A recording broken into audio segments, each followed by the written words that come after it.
김윤경의 생생경제. 안녕하세요. 김윤경입니다. 수입차가 최근 많이 달리고 있죠. 사고나 부품 교체도 당연히 같이 늘어나는데 여기에 대한 보험료가 오르는 것이 또 문제입니다. 국산차에 비해서 모든 비용이 많이 드니까 보험료도 올라가게 되니까 그런 건데요. 어제 보험연구원에서 세미나가 열려서 얘기가 논의가 됐다고 합니다. 내용 살펴보겠습니다. 반도체에서 시작을 했던 실리콘밸리지만요. 또 어떤 새로운 것이 개발될 수 있을까 궁금해지는 곳이죠. 우리 얘기는 아니다라고 생각을 하시나요? 아닙니다. 우리 전문가들도 실리콘밸리에서 많이 활약하고 있고요. 또 투자하는 경우도 적지가 않은데요. 유망하다고 보는 거겠죠? 오늘 알아보겠습니다. 김윤경의 생생경제 1부 시작합니다.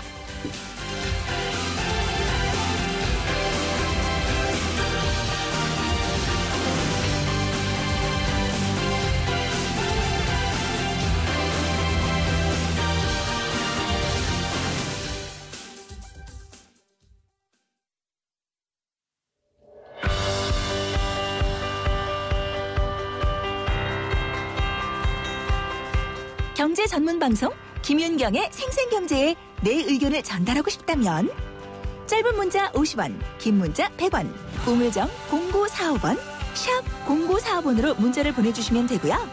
YTN 라디오 앱 예스를 통해 비용이 들지 않는 메시지도 보내실 수 있습니다. 또 웹사이트나 페이스북에서 김윤경의 생생경제를 검색하셔서 소중한 의견 남겨주시면 됩니다. 여러분의 소중한 의견 참고하겠습니다.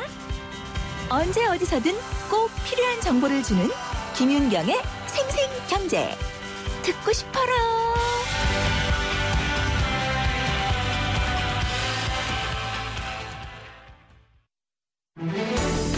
발빠르게 전하는 증시 마감 시황.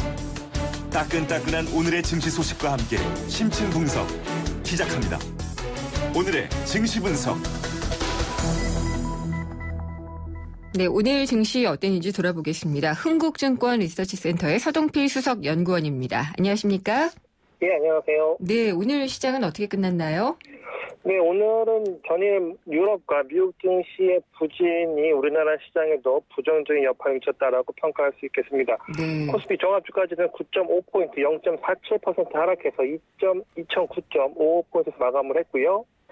코스닥 시장도 좀 부진했습니다. 3.9포인트, 0.58% 하락해서 668.92포인트에서 마감을 했습니다. 수급 측면에서 보게 되면 외국인 투자자들 선물 시장에서는 한 3천 계약 정도 매수 우위를 보였지만 코스피 시장에서는 한 1,000억 원 정도 매도 우위를 보이면서 전반적으로 이 대형주의 부진함을 이끄는 수급상 이 부정적인 역할을 했다라고 볼 수 있겠고요. 네. 업종별로 보게 되면은 대형주나 소형주보다는 중형주의 낙폭이 좀 컸기 때문에 예. 시장 참여자들의 체감은 지수가 빠진 것에 비해서는 훨씬 더 좀 부정적이지 않았는가라는 생각을 할 수 있겠습니다. 그렇군요. 그러면 이게 며칠째 조정인가요? 조정으로 보게 되면 이틀째 조정입니다. 네. 어제 오늘 조정을 받았기 때문에 조정폭 자체가 크지는 않습니다만 말씀드렸던 것처럼 2,000포인트를 안착할 수 있는가에 대한 기대감 이런 것들이 좀 있었지만 외국인 투자자들이 오늘 매도로 반전을 하면서 다시 한번 이 2,000포인트가 지지력 테스트를 받는 그런 네. 레벨로 바뀌는 것이 아닌가에 대한 부담감, 이것은 좀 남겨놓고 오늘 하루를 마감했다라고 평가할 수 있겠습니다. 네, 그러면은 중형주들이 좀 많이 떨어졌다라고 하셨는데 그중에서 좀 눈여겨볼 만한 종목이나 업종이 있었나요? 오늘 업종 측면에서 보게 되면은 전반적으로 가장 부진했던 업종이 좀 눈에 띄는데요. 예. 그동안에 유가가 잘 버텼다는 평가, 그래서 3분기 실적이 생각보다는 괜찮을 거다라는 기대감으로 석유화학 업종이 좀 많이 올랐었는데요. 오늘은 전반적으로 많이 부진했습니다. 화학 업종 자체가 1.54% 하락을 했고요. 네. 화학 중에 대장주라고 평가받는 LG화학 4%대, 금호석유화학 역시 4% 조정을 받으면서 가장 부진한 업종이었다를 평가할 수 있겠고요. 유가 하락에 따라서 한국전력 4%대 올랐으니까 좋은 업종이라고 평가할 수 있겠고요. 또 LG U+가 포진되어 있는 통신업도 상대적으로는 좋은 모습을 보였기 때문에 네. 화학업종의 부진, 통신업과 이 유틸리티 업종의 상승 이렇게 크게 나눠볼 수 있겠습니다. 코스닥 시장은 어땠나요? 코스닥 시장 말씀드렸던 것처럼 오늘도 뭐 좋은 모양새를 보이지는 못했습니다. 네. 오늘 같은 경우에 업종 측면에서 보게 되면 섬유 의류가 가장 좋은 평가를 받았다라고 볼 수 있겠는데요. 업종 자체가 3% 정도 올랐고요. 네. 반면에 출판업의 등락을 좀 평가하기는 어렵지만 오늘 업종별로 보게 되면은 출판업이 한 4% 정도 조정을 받았습니다. 이렇게 놓고 보게 되면은 이 섬유 의류는 이 TPP의 일정 부분 수혜가 있을 수 있다. 그리고 워낙 약세 수혜를 받는 것이 섬유 업종이다라는 평가를 내릴 수 있겠고요. 네. 그 외 업종들은 여전히 계속해서 부진한 모습을 보이고 있고 최근 들어서는 제약, 바이오 업종들의 부진이 전반적으로 투자자들의 체감을 더 악하게 여기게 만드는 업종이다라고 평가해 볼 수 있겠습니다. 알겠습니다. 오늘 말씀 잘 들었습니다. 감사합니다. 예, 감사합니다. 흥국증권 리서치센터의 서동필 수석연구원이었습니다. 오늘 하루 당신이 꼭 알아야 할 경제 뉴스는 중요한 경제 뉴스를 콕콕 집어드립니다. 네, 오늘의 경제 뉴스 알아보겠습니다. 뉴스원의 최명용 기자입니다. 안녕하십니까? 네, 안녕하십니까? 네, 안녕하지 못한 가문이 바로 롯데인 것 같은데요. 말입니다. 좀 조용하다 싶다. 이번에는 그러면은 이것도 신동주, 그러니까 형이 네. 오늘 뭔가가 있어서 발표를 한 거죠. 반격을 하신 거죠. 예, 그러니까 소송도 걸겠다고 최근에 얘기를 했었고. 네. 예, 그렇습니다. 오늘은 어떤 내용인가요? 이게 굉장히 복잡한 사안인데요. 네. 어쨌든 조금 풀어서 하나하나 좀 보겠습니다. 신동주 전 롯데홀딩스 부회장이 네. 오늘 광륜사라는 데 회사의 주주총회를 열고 본인이 대표이사에 선임이 됐습니다. 네. 이 광륜사가 일본 롯데홀딩스의 최대 주주고요. 그렇죠. 그 일본 롯데홀딩스가 한국의 롯데그룹을 이렇게 지배하는 구조인데 광륜사의 이 지배를 경영권을 장악을 하면서 롯데그룹의 영향력을 행사하겠다. 이런 반격의 카드를 꺼낸 겁니다. 그러면은 지금 한국에 있는 동생 신동빈 회장에게는 큰 타격이 되는 건가요? 결론부터 말씀드리면 타격은 아니다라고 롯데그룹은 얘기는 하고 있는데 네. 영향이 없을 수는 없을 것 같습니다. 그렇겠죠. 네. 네. 지난 7월에 한번 1차전이 벌어졌었는데 당시에는 이 일본 롯데홀딩스 이사에서 신동빈 회장을 이렇게 해임시키려다가 네. 한번 실패를 한 적이 있었고요. 그렇죠. 이번에는 광륜사라는 곳에서 신동빈 회장의 그 등기이사직을 해임을 시켰고 그 대신에 이소베 테츠라는 일본 그 신격호 회장, 아버지 신격호 회장이 비서를 했던 양반을 이 신동빈 회장 대신에 광륜사 임원으로 이렇게 네. 선임을 했고요. 본인 신동주 부회장이 이 광륜사의 대표이사로 이름을 올렸습니다. 또 이 과정에서 신격호 회장, 아버지 신격호 회장이 갖고 있던 광륜사 주식 한 주를 더 물려받았는데요. 네. 요걸 통해서 광륜사의 50% 플러스 1주의 지배권을 신동주 전 부회장이 갖게 됐습니다. 그렇군요. 예. 이 광륜사가 일본 롯데홀딩스 지분 28.1%를 갖고 있는 단일 최대 주주거든요. 그러니까 이걸 통해서 롯데홀딩스에 대해서 영향력을 행사하겠다. 네. 이런 얘기를 하고 있습니다. 신동빈 회장과 롯데 측이 괜찮다, 아무 영향 없다라고 얘기하는 것은 어떤 근거인가요? 일본 롯데홀딩스 지분을 좀 살펴보면요. 예. 광륜사 지분이 28.1%로 네. 단일로 가장 많은데 여전히 30%는 안 되거든요. 종업원 지주회사가 27.8%를 갖고 있고 관계사가 20.1%, 또 투자회사, 가족, 임원 지주회사 뭐 이런 쪽에서 10%, 6% 이렇게 나눠져 있습니다. 네. 신동빈 회장은 이 종업원 지주회사 27.8%와 관계사 지분 등을 더하면 과반수 이상의 지분을 우호 지분으로 확보하고 있다. 이렇게 자시를 하고 있습니다. 이 종업원 지주회사가 이게 가장 큰 관건일 텐데. 그렇겠네요. 신동주 회장 전 부회장도 이 종업원 지주회사에 대해서 우호 세력으로 품겠다. 뭐 이런 전략을 내고 있습니다.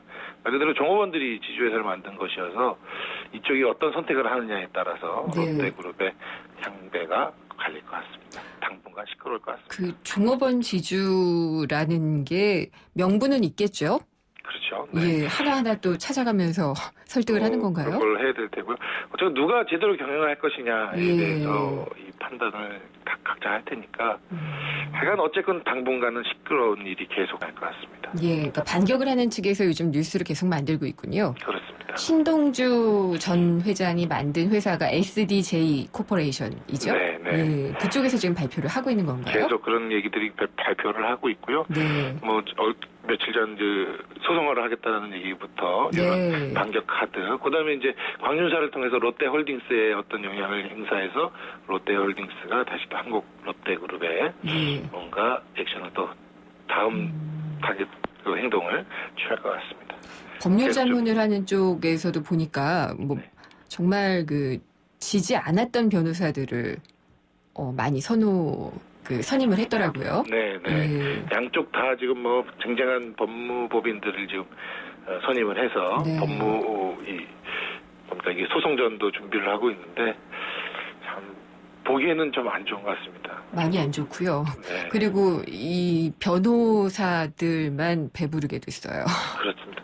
또 오늘 이 소식이 전해지고 나서 롯데그룹 관련 주들이 다 빠졌거든요. 그랬겠죠. 이 투자자들한테는 정말 안 좋은 소식인데 네. 좀 빨리 좀 봉합을 하고 좋은 모습을 보였으면 좋겠습니다. 네. 부자 그러면은 얼마 정도로 갖고 있어야 부자라고 생각하시나요, 최명윤 기자는? 저는 1억만 있어도 좋을 것 같습니다. 소박하게 말씀하시네요. 사실 저도 그렇습니다. 예. 근데 500억 원이 넘는 자산을 갖고 있는 한국의 부자들 네. 꽤 많더라고요. 그렇습니다. 결론부터 말하면 1,800명, 작년보다 100명이 더 늘었다고 합니다. 네. 옛날에 100만 장자 이렇게 얘기했었는데요. 네. 100만 달러만 있으면 부자다 이렇게 했었는데 이 크레딧 스위스라고 스위스에 있는 은행이 부보고서라는 것을 발표를 매년 하는데 예, 매년 발표하죠. 네네. 예.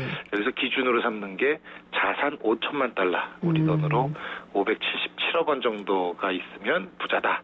이렇게 얘기를 하고 있습니다. 이 기준에 드는 한국 부자가 1,800명으로 100명이 늘었다고 하고요. 네. 전 세계에 얼마 있나 봤더니 12만 3,800명이랍니다. 전 세계적으로는 800명 정도가 감소를 했습니다. 네. 전 세계적으로 그러면은 좀 줄어든 나라가 있었던 모양이네요. 줄어든 나라도 있고 늘어난 나라도 있고 왔다 갔다 하는데요. 예. 가장 많이 억만장자가 많은 나라는 역시 미국입니다. 네. 5만 8,900명으로 가장 많았고 작년에 비해서. 네. 중국은 어떤가요? 중국은 9,600명. 네. 여기는 1,800명 정도가 늘어났습니다. 1,800명이 우리는 있고 여기는 늘어났군요. 네, 만에 늘어난 숫자입니다. 예. 그러니까 예, 말씀하시죠. 뒤를 이어서 영국이 5,400명, 독일 네. 4,900명, 스위스 3,800명, 프랑스 3,700명, 대만 2,200명, 인도 2,100명, 그 다음이 한국 1,800명입니다. 그렇군요. 전 세계의 부가 늘어나거나 부자가 늘어나는 것도 좋은데 그만큼 양극화도 좀 해소가 돼야 될 텐데요. 그러게 말입니다. 그렇죠? 이 민간이 갖고 있는 부를 전체적으로 이렇게 총합을 하면 네. 250조 1,000억 달러랍니다. 우리 돈으로 환산하면 한 28경원 원 정도 네. 될 겁니다. 거기가 또 전 세계 인구 0.7%가 전 세계 부의 45.2%를 소유하고 있다고 하니 말씀하신 것처럼 양극화는 점점 심해지고 있습니다. 자본이 자본을 버니까요. 예. 너무 씁쓸해하시는 것 같은데요. 조금 나눠줬으면 좋겠는데요. 네. 열심히 일하는 사람들한테요. 맞습니다. 네. 가계대출이 계속 늘고 있죠. 네, 그렇습니다. 예, 이게 저희가 어제 경제브리핑 시간에도 한국은행 자료를 발표를 한 거를 말씀을 드렸는데 네. 이건 좀 간략하게 말씀을 해주시겠어요? 9월 금융시장 동향을 발표를 한국은행이 했는데요. 네. 은행 가계대출 잔액이 한 달 만에 6조 3천억 원이 늘어나서 615조 8천억 원으로 집계가 됐다고 합니다. 9월까지 지금 가계대출 증가액이 54조 9천억 원으로 이미 작년 한 해에 늘어났던 게 37조 3천억 원인데 이를 훨씬 벌써 9개월 만에 뛰어넘었고요. 네. 잘 아시는 것처럼 기준금리 인하라든가 부동산 경기 활성화, 아파트 거래 화랑 이런 것들이 다 복합적으로 반영된 그런 일입니다. 네, 전세 때문이기도 하죠. 전세 맞습니다. 전세자금. 또 이외에 뭐 마이너스 대출이라든가 기업 대출 이런 것도 좀 늘었는데요. 네. 뭐 그거보다는 가장 큰 거는 가계 부동산 담보 대출이 가장 컸던 것 같습니다. 기업 얘기를 좀 해볼까요? 이 우리가 좀비 기업이라고 얘기하는 기업이 있잖아요. 네. 예, 좀 없애줘야 구조 조정을 해야지 우리 경제가 좀 산다 이런 얘기들이 많은데 정부가 대상 기업을 선정한다고 하죠? 그렇습니다. 이게 상반기에 한 번씩 원래 했던 일인데요. 예. 올해는 하반기에 한 번 더 하겠다 이렇게 발표를 했고요. 그 신용 위험 평가라는 것을 하게 됩니다. 부채가 500억 원 이상인 기업들을 상대로 이 빚을 제대로 갚는지 이런 것을 들여다보는 건데요.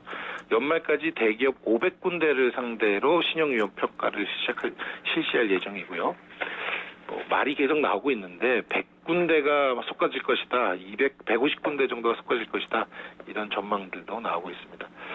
이 신용위험 평가는 채권 은행들이 대기업들한테 빌려준 그 빚을 부실 위험 정도를 따져서 A, B, C, D 등급으로 이렇게 나누게 되고요. 네. 이 중에 C, D 등급을 받은 기업은 워크아웃을 하던가 법정 관리를 하던가 이런 식으로 해서 정상화를 시키던가 네. 퇴출을 시키던가 이런 결정을 하게 됩니다. 예, 오늘 말씀 잘 들었습니다. 감사합니다. 고맙습니다. 뉴스원의 최명용 기자였습니다.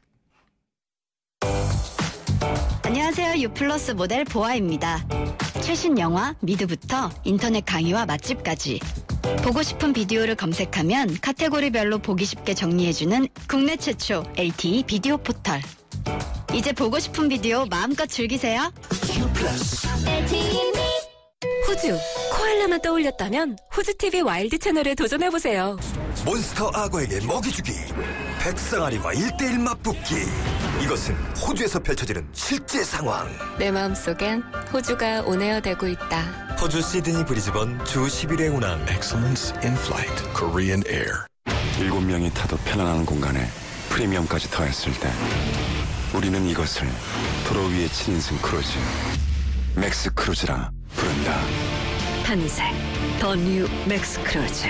지금 가까운 현대차 시승센터에서 만나세요. New thinking, new possibilities. 현대자동차. 생생경제 일부 함께 하셨습니다. 최근 수입차가 부쩍 늘었는데요. 수리비 논란이 또 커지고 있습니다. 수입차 같은 경우에는 접촉사고를 내거나 하면은 이 보험료가 많이 청구가 되는 경우가 있거든요. 이것 때문에 보험료가 최고 15% 인상될 것이다라는 전망도 나오고 있는데요. 또 수입차들의 이 정비 내역이 불투명하기 때문에 자동차 보험 적자 규모도 늘고 있다고 합니다. 업계도, 그러니까 보험업계도 문제가 되는 건데요. 구체적인 내용은 잠시 후 2부에서 자세히 알아보도록 하겠습니다. 그리고 오늘도 생생경제에서 청취자 여러분을 위해서 풍성한 선물을 준비를 해놓고 있는데요. 알칼리수로 건강해지는 내 몸 에이수 한 박스를 보내드리고요. 참 쉬운 중국어 문정아 중국어에서 10만 원 상당의 온라인 수강권을 준비를 해놓고 있습니다. 생생경제에 대한 의견을 주신 분들이 저희 선물 받으실 대상이 되는데요. 짧은 문자 50원, 긴 문자 100원의 정보 이용료가 부과되는 유료 문자입니다. 휴대전화 우물정의 0945번으로 의견 보내주시면 요 저희가 몇 분 추첨해서 선물 보내드리겠습니다.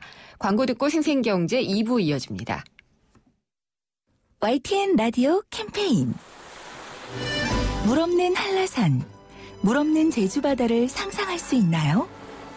제주의 아름다운 자연과 풍경은 깨끗하고 건강한 물이 있기에 가능합니다. 제주를 아름답게 만들어주는 건강한 물은 우리의 몸과 마음도 아름답게 만들어줍니다. 건강한 몸과 마음을 지키는 일. 아름다운 물을 사랑하고 지키는 일에서부터 시작됩니다. YTN 라디오 아름다운 물 캠페인은 제주특별자치도 개발공사와 함께합니다. 우리 경제의 민낯을 한꺼풀 벗겨보는 경제 뉴스. 경제를 위한 새로운 시각. 김윤경의 생생경제.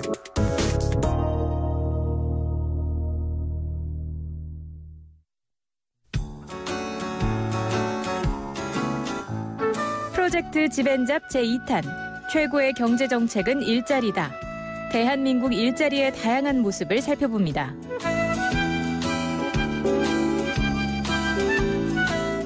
지벤잡. 오늘은 직업상담사에 대해 알아보기 위해 한국직업상담협회에 나와 있습니다.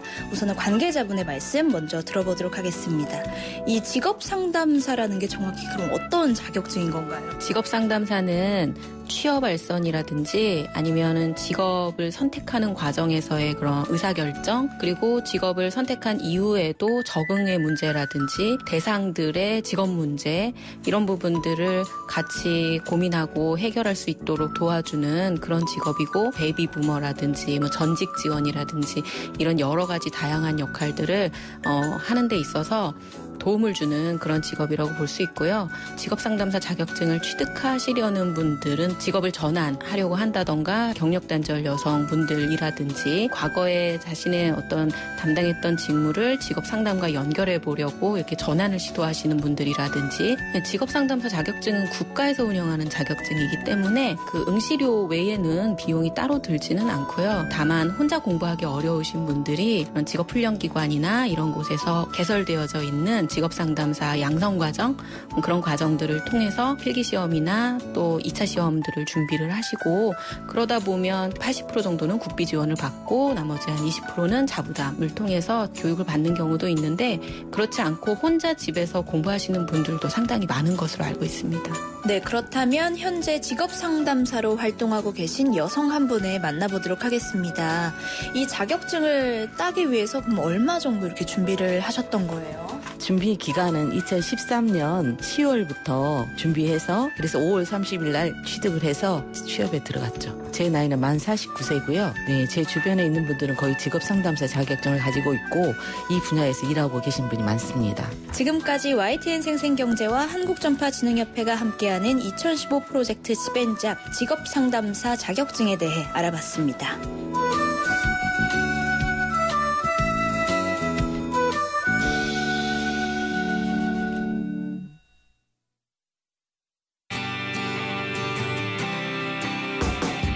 만나는 경제, 내 삶인 경제. 바로 김윤경의 생생경제입니다. 네, 오늘 첫 번째 생생 인터뷰는요, 수리비가 비싼 수입차 보험료 논란 알아보겠습니다. 김윤경의 생생경제 2부 함께하고 계십니다. 최근에 수입차가 많이 늘었다는 생각을 하고 있는데, 실제로 등록 대수를 보면 3년 전에 비해서 배로 늘었더라고요. 근데 이렇게 등록 대수가 늘다 보니까 보험금 지급액도 상당히 많이 늘었고요. 이건 정비나 렌트에 드는 비용 자체가 많이 들기 때문입니다. 근데 이게 결국 보험사에 부담이 되면은 저가차를 타시는 분들의 보험료까지도 혹시나 올리지 않을까라는 생각이 좀 드는데, 이 고가차 보험료율에 대한 문제점을 손해보험협회의 박종화 상무 연결해서 자세히 알아보도록 하겠습니다. 상무님 안녕하십니까? 네, 안녕하세요. 네, 어제 마침 보험연구원이 세미나를 가졌더라고요. 예. 그래서 외제차 같은 고가 차량에 대한 보험 얘기도 나왔던 것 같은데, 네. 이 논의 시작한 배경은 어떤 건가요?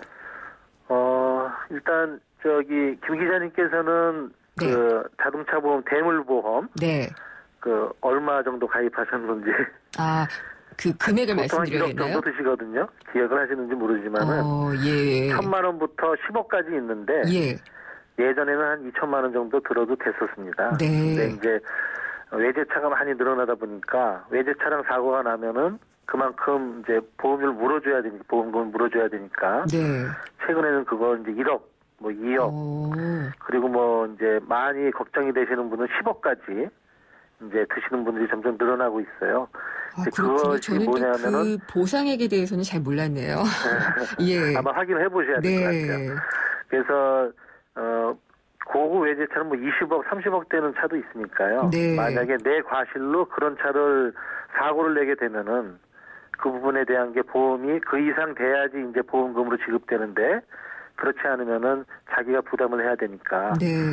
사회적으로 이제 그런 위험들이 굉장히 많이 늘어났습니다. 아까 말씀하신 것처럼 외제차가 많이 늘어나다 보니까. 네. 근데 그런 사회적으로 그런 위험이 늘어난 반면에 그런 위험을 야기하고 있는 외제차나 고급 승용차에 대한 보험료율이나 이런 제도는 지금 개선이 좀 안 되고 있는 상황이었었어요. 네. 그래서 외제차가 위험을 이렇게 증가시키고 있다면은 그만큼 보험료를 조정을 하든지 예. 아니면 다른 제도를 마련을 해야 되겠다는 측면에서 이런 정책 세미나를 하게 됐습니다. 그렇군요. 그러니까 외제차를 모시는 분들의 보험 내는 그 요율은 그대로 있는데 그 외제차를 받거나 뭐 사고를 냈을 때에 다른 차 그렇죠. 주인이 보험의 비용이 좀 많이 늘어나고 있는 게 문제군요. 위험을 점점 많이 느끼게 되니까. 예, 그렇네요. 네. 그리고 또 논란이 계속되었던 렌트 제도에 대한 개선 방안도 얘기가 나왔던 것 같은데요. 렌트가 이제 현행은 그 차를 대여하는 경우에 네. 동종, 동급 그래서 꼭 같은 차를 이렇게 좀 대여하게끔 돼 있어요. 네. 그러다 보니까는 예를 들어서 10년이 넘은 이제 BMW 같은 거를 대여를 하게 되면은 최근에 이제 나온 새 차로 이제 똑같은 차로 이제 대여를 해줘야 되는 이제 이런 문제점들이 많다 보니까 그로 인해서 여러 가지 비용이 더 발생하게 되고 네. 그런 비용들이 결과적으로는 보험금 지급이 늘어나니까 그런 비용에 대해서 일반 그 운전자들이 보험료를 더 내야 되는 그런 상황이 됐었습니다. 그래서 앞으로는 꼭 사고로 인해서 차를 렌트하는 거니까 똑같은 외제차를 똑같은 외제차로 보상하기보다는 네. 국산차로 대여를 한다든지 비슷한 어떤 배기량의 차로 그 대여를 하게끔 하면은 그만큼 비용이 줄어들게 되고 그거에 대한 혜택을 일반 운전자들한테 돌리겠다라는 그런 취지입니다. 그렇군요. 저 외제차를 안 타서 잘 몰랐는데 그러니까 외제차 같은 경우에 사고가 났을 때 보험사에서 렌트해주는 차는 꼭 똑같은 차여야지만 됐었군요. 그렇게 돼 있죠. 예. 근데 그것을 동급 차량으로 바꾸자라는 제안이 나온 건가요? 그렇습니다. 예. 근데 추정 수리비 이거는 뭔가요? 폐지 방안이 얘기가 됐던데요. 추정 수리비라는 거는요. 예. 차량 이제 사고가 나서 차를 수리해야 되는데 네. 뭐 경미한 사고라서 차를 이제 움직일 수 있는 경우도 있지 않습니까? 네. 꼭 금방 이제 정비를 안 맡겨도 되는 경우에 그런 경우에는 보험회사에서 현금으로 수리비를 갖다 먼저 드리는 그런 제도입니다. 네. 그런 그 현금을 드리다 보니까는 나중에 이제 천천히 차를 고치시는 분들이 이제 대부분인데 안 그런 분들은 그 돈을 그냥 본인이 다른 데 쓰시고 네. 또 이제 다른 보험회사를 옮겨서 다른 데다가 또 이제 또 사고 났으니 또 보험 보상을 해다오 해서 또 이제 보험금을 타내는 어떻게 보면은 이제 좀 그 보험 범죄 성격에 가까운 어떤 이런 일들이 많이 일어나고 있어서요. 네. 앞으로는 추정 수리비를 줄 때는 반드시 수리를 한 경우에만 이제 주게 한다든지 네. 아니면은 중복해서 보험금이 지급되지 않게 수리를 한 차는 DBI 데이터베이스에 이제 기록을 남겨서 이중으로 이제 청구를 하는 이런 거를 좀 방지하는 제도가 도입될 예정입니다. 네, 괜찮은 보완책들이 많이 나온 것 같은데요. 네, 예. 근데 그러면 외제차 같은 고가 차량 여기에 대해서 이 자기 차량 손해담보보험료 인상은 어느 정도나 하는 걸로 얘기가 됐나요? 일단 세미나에서 그 연구하신 분께서 발표하신 거는 이제 평균 수리비가 이제 더 많이 나오는 경우에 예를 들어서 100만 원 나와야 될 게 뭐 한 130만 원 수리비가 나오는 경우에는 한 3%. 네. 그리고 한 150만 원 이상씩 수리비가 더 평균 보험보다 더 나오는 차종의 경우에는 15%까지 단계적으로 보험료를 이제 할증하는 그런 안을 이제 제시를 하셨는데요. 네. 그 부분에 대해서는 그 보험 유율을 담당하는 뭐 보험 개발원과 당국에서 적정한 선을 결정을 하실 것 같습니다. 그러면 뭐 이 제한된 폭 내에서 결정이 되겠네요. 최소한 그렇게 되겠죠. 네. 네. 근데 이렇게 고가 차량에 대한 보험료가 인상이 되면은요. 네. 좀 저렴한 차량을 보유하고 있는 보험 가입자들 보험료 부담은 좀 줄어들게 되는 건가요? 네, 아까 제가 초반에 그동안 외제차나 고급차들이 사회적인 비용을 발생시키고 있는데 네. 그런 거에 대한 걸 적절하게 이렇게 나눠주지 못하는 어떤 그런 문제점이 있다고 말씀드렸지 않습니까? 네. 당연히 이제 외제차나 고급차, 승용차 운전 사고를 낸 분들한테 보험료를 조금 더 걷게 되면은 그러한 혜택은 일반 중소형 승용차 운전자들한테 이제 들어가게 될 걸로 예상이 됩니다. 근데 최근에 중소형 보험사들 중심으로 해서 네. 자동차 보험료가 조금 올랐거든요. 예. 네, 그렇죠. 그런 네. 추세하고 또 관련이 있을지도 좀 의문인데요. 자동차 보험료가 지금 굉장히 그 다양한 요소에 따라서 보험료가 책정이 되고 있고요. 네. 그리고 회사에 따라서는 이제 마일리지 보험이라고 해서 예를 들어서 나는 1년에 5,000km 미만으로 뛰니까 네. 나는 보험료를 더 할인해 주세요 하면은 최고 30%까지 보험료를 할인해 주는 그런 여러 가지 제도가 있습니다. 네. 그래서 본인에 맞는 자동차 보험을 상품을 선택을 하시면 될 것 같고요. 앞으로 그 여러 가지 그 외제차나 아니면 고급차나 자기 위험도에 따라서 보험료가 책정되는 거기 때문에 보험료에 대해서는 굉장히 다양한 방법으로 그 확인을 해보시는 그 과정이 중요할 것 같습니다. 네. 그럼 마지막으로 운전자들에게는 도움이 되고 또 이 적정한 자동차 보험료가 정착이 되기 위해서는 또 어떤 것들이 필요한지 마지막으로 말씀을 해주시죠. 네.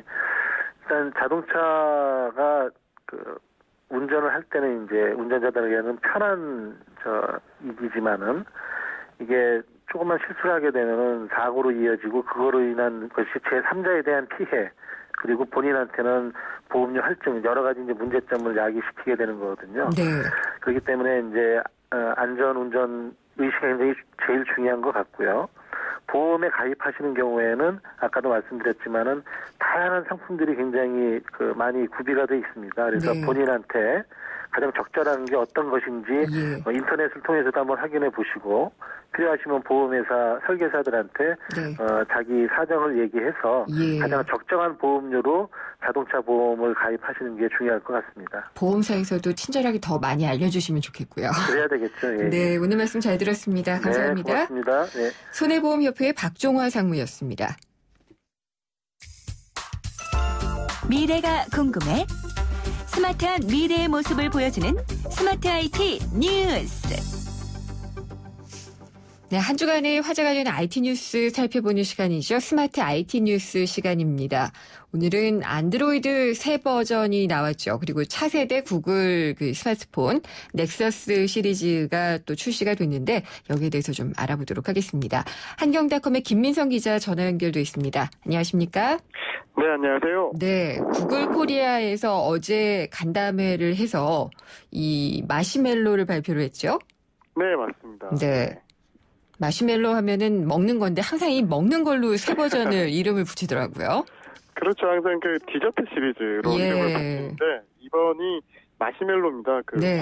화롯불에 이렇게 미국 영화 같은 거 보면 구워 먹죠. 화롯불에 이렇게 꽂아가지고 예. 스펀지처럼 구워 먹는 디저트인데 안드로이드의 6번째 운영 체제, 즉 버전은 6.0입니다. 네. 그래서 이제 그 구글 코리아가 강남 사무실에서 간담회를 열고 이 마시멜로가 처음 탑재된 네. 레퍼런스 스마트폰이라고 불리는데요. 네. LG가 만든 넥서스 5X 그리고 중국의 화웨이가 만든 넥서스 6P를 공개했습니다. 그 구글 하면 그 안드로이드 하면 되게 유명한 그 초록색 깡통 로봇 안드로보이. 예. 그렇죠. 안드로이보이. 예. 이게 그 자기 몸통만한 그 흰색 마시멜로를 들고 있는 그 모습이 되게 인상적이었는데요. 아, 그거였군요. 네네. 제가 오늘 네네. 그 아침에 네네. 그 누군가들이 대화하는 단톡방에서 봤는데 뭔가를 네네. 주는데 안드로보이가 있고 밑에 하얀 게 있더라고요. 그게 네, 마시멜로였군요. 맞습니다. 이게 지금 지난 올해 10월 5일부터 글로벌 정식 배포가 시작이 됐고, 네. 이제 한국에서는 어제 이제 그 레퍼런스 폰이 만들어져서 나오는데, 근데 아직 그 국내는 제조사별로 마시멜로 업그레이드가 지금 진행되지 않고 있어요. 그래서 조금 네. 기다리셔야 될 것 같아요. 마시멜로 이게 ABCD 계속되고 있잖아요. 그렇죠. 이 전에가 뭐였죠? L이 롤리팝이었습니다. 롤리팝, 그 저희 예. 큰 사탕 있죠? 아, 맞아요. 네네, 롤리팝이었어요. 롤리팝이고 이번에 마시멜로면 다음에 N이거든요. 그렇죠. 뭘까요? 지금 N에 대해서 지금 추측이 분분한데 네. 지금 후보군으로 누텔라가 올라 있습니다. 누텔라 아시죠? 저 퍼먹죠. 악마의 네. 초콜릿 잼이라고 불리는. 네, 초콜릿 그냥 잼인데 정말 그냥 계속 먹게 되죠. 그렇죠. 빵에 발라 먹으면 멈출 수 없다는 네. 누텔라 그리고 그 너터 버터 그 땅콩이 들어가 있는 버터 있죠. 네. 네네. 이것도 지금 다음 M 버전으로 거론이 되고 있습니다. 남들이 들으면은 먹방하는 줄 알겠어요. 그렇죠. 네네. 예. 어쨌든 마시멜로 구글의 새 안드로이드 버전 이름이었고요. 그러면 국내에서는 언제 쓸 수 있나요?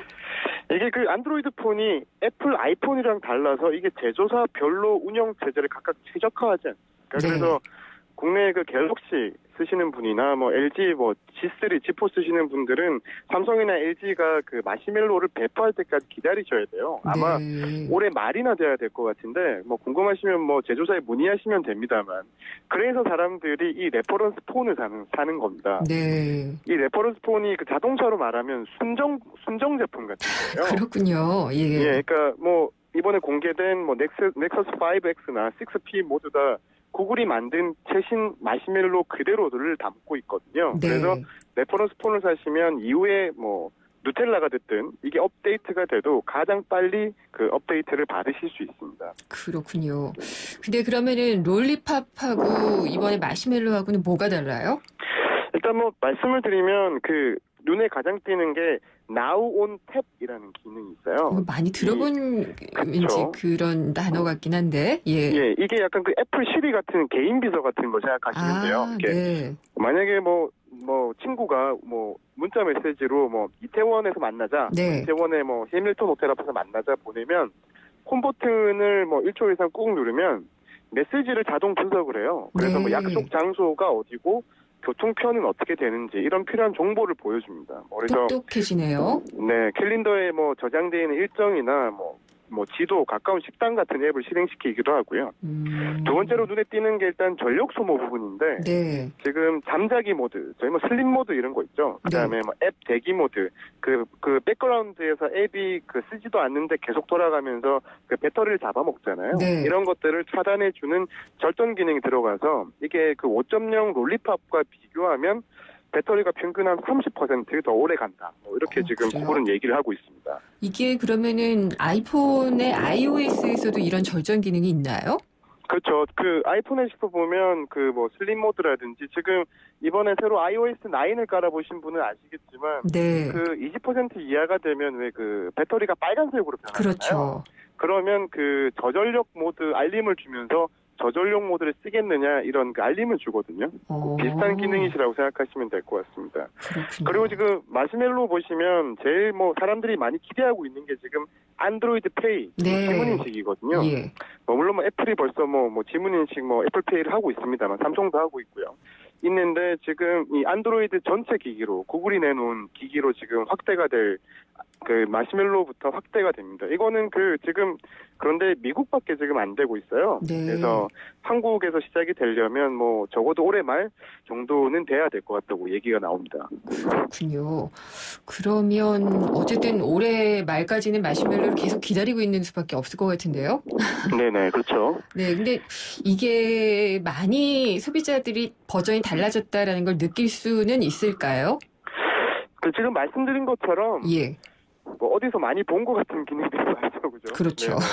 경쟁사에서 많이 본 것 같은 기능들이 많은데 핵심이 뭐냐면 스마트폰 마시멜로를 깐다고 해서 스마트폰이 엄청나게 달라졌다. 아마 못 느끼실 거예요. 근데 네. 이게 6.0 마시멜로가 지금 되게 중요한 어떤 의미는 뭐냐면 그 구글이 가지고 있는 무한한 IoT 기능과 연계 가능성. 사물 인터넷. 그렇죠. 예. IoT 사물 인터넷인데 그 올해 5월 29일 날 그 구글이 그 미국에서 I.O. 그 개발자 대회라고 하죠. 네. 요즘 가장 크게 이제 신제품 혹은 신기술 구상을 발표하는 곳에서 브릴로와 위브를 같이 발표를 했었어요. 예. 브릴로와 위브가 이게 뭐냐면 그때 그 3대 발표했던 게 안드로이드 M. 안드로이드 M이라는 게 마시멜로의 그 M의 그 일종의 개발명이었습니다. 네. 그리고 안드로이드 M 그리고 브릴로 위브인데 이 브릴로가 뭐냐면 구글이 만들고 있는 IoT 운영 체제예요. IoT 운영 체제. 그러니까 예를 들면 마시멜로는 스마트폰 운영 체제인 거죠. 그렇죠. 근데 구글의 브릴로는 IoT 운영 체제라서 예를 들면 뭐 이게 뭐 냉장고 안에 들어갈 수도 있고요. 예. 세탁기 안에 들어갈 수도 있는 거죠. 그리고 이 위브라는 게 뭐냐면 브릴로 기반의 이 디바이스 통신 플랫폼입니다. 예를 들면 네. 핸드폰이랑 냉장고랑 뭐 세탁기를 서버랑 연결을 시켜야 되면 통신 규격이 있잖아요. 네. 신호를 주고받아야 되니까. 그래서 이 지금 마시멜로우, 브릴로, 위브라는 이 세 가지가 지금 구글이 꿈꾸고 있는 모바일 운영 체제와 컴퓨팅 시스템을 넘어서는 어떤 구글의 뭐라고 할까요? 사물 인터넷 천하를 예. 엮는 어떤 핵심 브레인들입니다. 그렇군요. 이 3자가 상당히 강력한 시너지를 낼 것 같다는 생각은 들긴 드네요. 그렇죠. 네. 지금 구글이 보면 점점 이 OS를 개선하면서 구글 자체의 통제력을 대단히 강화하고 있어요. 네. 예전에는 그 제조사별로 마음대로 뭐 많이도 뜯어고치겠는데 이제 못하게 하고 있죠. 예. 지금 보면 전 세계에 안드로이드 스마트폰을 만드는 회사가 400곳에 달합니다. 예. 삼성전자도 한 그런 곳이고요.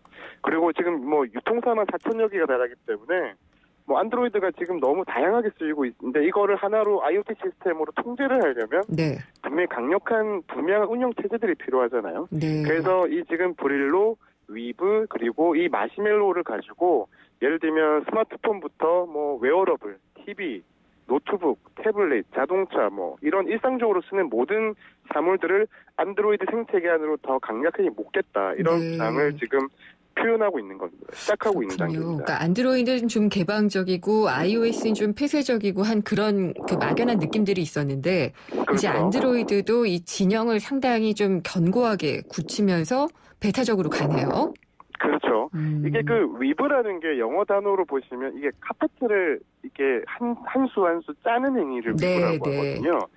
이게 그 말처럼 그만큼 이 일상생활에 많이 흩어져 있는 전자제품들 혹은 뭐 자동차 이런 것들을 구글의 어떤 TV 기반, 서비스 기반, 핸드폰 기반의 명령 체계 속으로 다 유기적으로 묶어내겠다. 어떻게 보면 그 안드로이드가 항상 구글이 꿈꾸는 게 항상 이 안드로이드 천하라고 하잖아요. 그렇죠.